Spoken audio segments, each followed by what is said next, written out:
Avant de commencer cette vidéo, j'ai un petit message. J'ai sorti une vidéo sur un court-métrage français Peter Pan qui adapte Loisel, donc je vous invite à aller la voir puisque, même quand vous mettez la cloche, apparemment, vous n'avez pas de notif. Salut les cinéphiles de l'extrême et bienvenue pour cette nouvelle critique à l'arrache où nous allons parler de Peter Pan et Wendy, disponible depuis aujourd'hui sur Disney+, et réalisé par David Lowery, réalisateur notamment de The Green Knight, et qui n'en est pas à son premier remake Disney puisqu'il a fait aussi Peter et Elliot, qui apparemment n'est pas un mauvais film. Personnellement, je ne l'ai toujours pas vu. L'histoire reprend la version Disney, c'est-à-dire Peter qui va chercher Wendy et puis ses frères qui débarquent au pays imaginaire, il y a baston avec le capitaine Crochet, et puis voilà. Sauf que c'est mieux, parce que là où Disney a tendance à plutôt faire des remakes copier-coller comme Le Roi Lion, eh bien là on est plus proche par exemple de Dumbo, c'est-à-dire qu'on propose quelque chose de supplémentaire, et même, je pense quand même que cette version est bien meilleure que le Peter Pan version animée. Mais ça ne dépassera jamais Loisel. Et ce qui me fait sourire avec ce film, c'est quand même qu'on a Hook de Spielberg qui est là pour te dire il faut accepter sa part d'enfance, alors que là, ce film de David Lowery, il est là pour te dire même si tu vas au pays imaginaire, c'est pour que tu apprennes à grandir. Et ça, c'est le noyau dur de son film. Constamment te dire qu'il faut accepter de grandir. Et en fait, David Lowery, c'est un gars, le pays imaginaire, il s'en fout totalement. Il s'en fout totalement parce que déjà, il a juste pris une île qui doit être en Irlande, un truc comme ça, certainement la même qu'on a utilisée pour le repère de Luke Skywalker dans l'Apostololie. Enfin, c'est pas exactement la même, mais c'est la même région géographique. Et il ne va pas te montrer tout le pays imaginaire. Lui, ce qui l'intéresse, c'est l'humain, c'est son personnage. Et pour le coup, il les développe extrêmement bien, que ce soit dans son scénario ou dans la mise en scène. Il veut que l'on soit proche des personnages. Et pour être proche des personnages, eh bien, il utilise la mise en scène, notamment à travers des gros plans, ou alors à travers vraiment des plans serrés. On a très peu de plans larges qui te montrent un décor féerique. D'ailleurs, il n'y a pas vraiment de féerie. Le pays imaginaire a des décors plutôt naturalistes. Finalement, on a énormément de dialogues, de discussions entre les personnages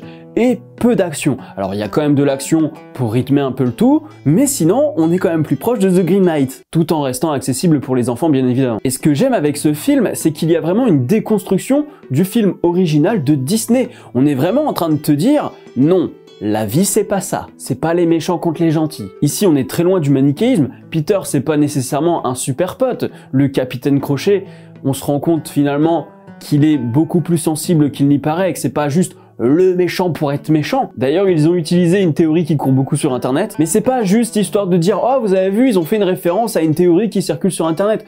Non, en fait, si elle est là, cette théorie, c'est tout simplement pour ajouter du cachet, pour étoffer la relation qu'on a entre Peter et le capitaine Crochet. C'est pas juste une histoire de « Oh là là, il m'a coupé la main ». D'ailleurs, dans ce film, il n'explique jamais comment il a perdu sa main, il me semble. Mais expliquer qui était le capitaine Crochet avant de devenir capitaine Crochet, ce n'est pas nouveau. Parce qu'en fait, il existe déjà une nouvelle qui s'appelle « Les terribles aventures du capitaine Crochet » ou du jeune capitaine Crochet, je ne sais plus exactement. Et c'est écrit par James Hart, qui est le scénariste de Hook, réalisé par Spielberg. Et ça, vous devez déjà le savoir si vous avez vu ma vidéo sur le Peter Pan français. Après, ce que je peux lui reprocher, c'est l'effet Hocus Pocus 2. Parce que comme on étoffe l'histoire du capitaine Crochet, on se retrouve notamment avec une fin qui laisse entendre que tout est pardonné. Capitaine Crochet est un meurtrier, je le rappelle. Et les retournements de situation sont très bien amenés, notamment quand Wendy doit avoir des pensées heureuses sur la fin du film.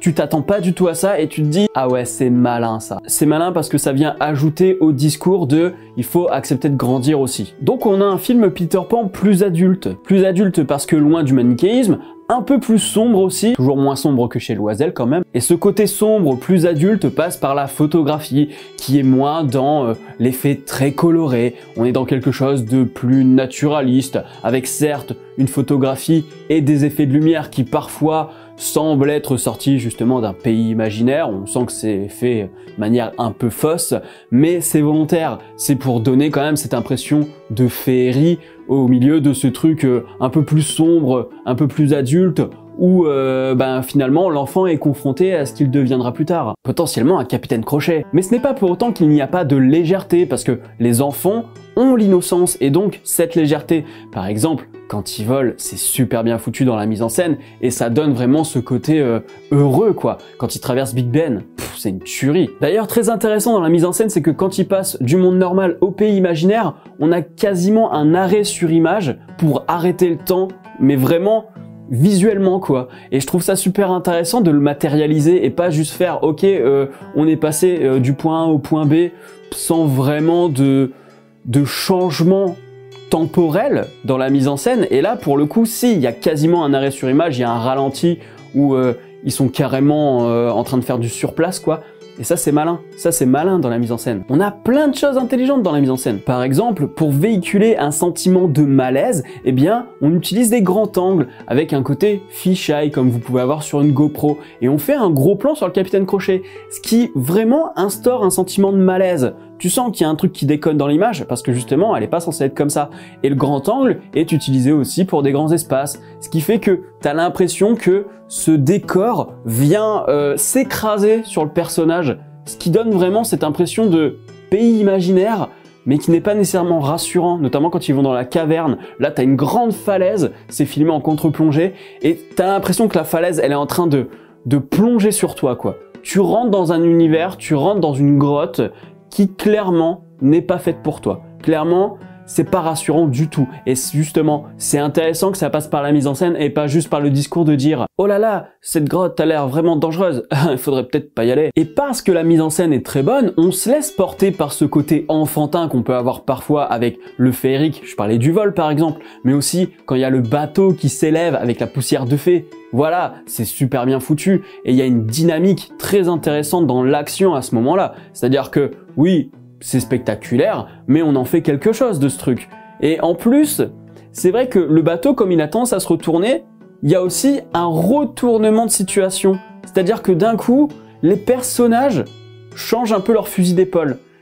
Peter va être un peu plus conciliant, Capitaine Crochet va peu à peu être rendu plus humain et ça passe par ce bateau qui fait un tour complet. Et faire un tour complet, c'est quoi aussi? C'est une aiguille d'horloge. Donc je pense qu'en fait, quand on fait tourner ce bateau, c'est pour dire il y a un temps qui est passé.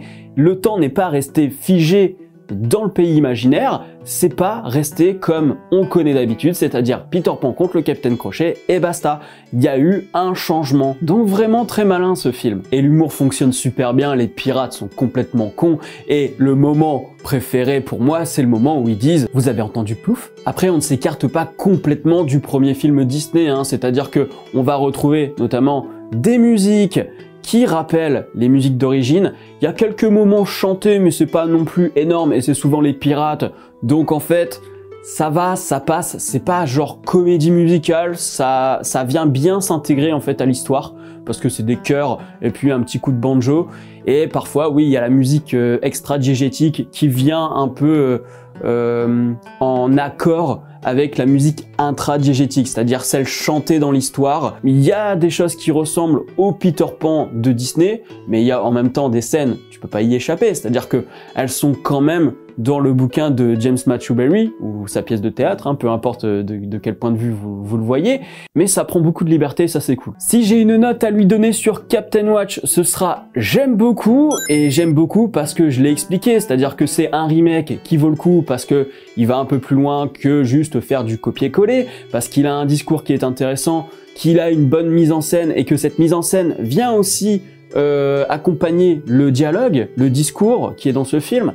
Donc il y a plein de choses très intéressantes. David Lowery a une identité. Quand j'ai vu ce film, j'ai vu des images qui m'ont rappelé aussi The Green Knight. Et maintenant, j'ai bien envie de voir le remake de Peter Elliott pour voir ce qu'il a proposé. Ah si, j'ai quand même un petit bémol. J'en ai un peu marre de cette narration où tout se passe en 24 heures et on a très peu de temps d'arrêt. Là, dans ce film, c'est débarque au pays imaginaire, action, rentre du pays imaginaire, et t'as l'impression qu'il n'y a pas un seul moment de pause, si ce n'est quand ils sont chez les garçons perdus, dans le repère des garçons perdus, et encore, là, c'est quand même pour expliquer quelque chose sur le passé de Capitaine Crochet. J'aimerais bien, de temps en temps, qu'on prenne des temps d'arrêt pour un peu plus discuter calmement. Parce que, oui, David Lowery a beaucoup de dialogues, etc. Mais ça se passe toujours dans une action. Ça se passe toujours quand il y a un affrontement. Enfin, surtout quand il y a un affrontement.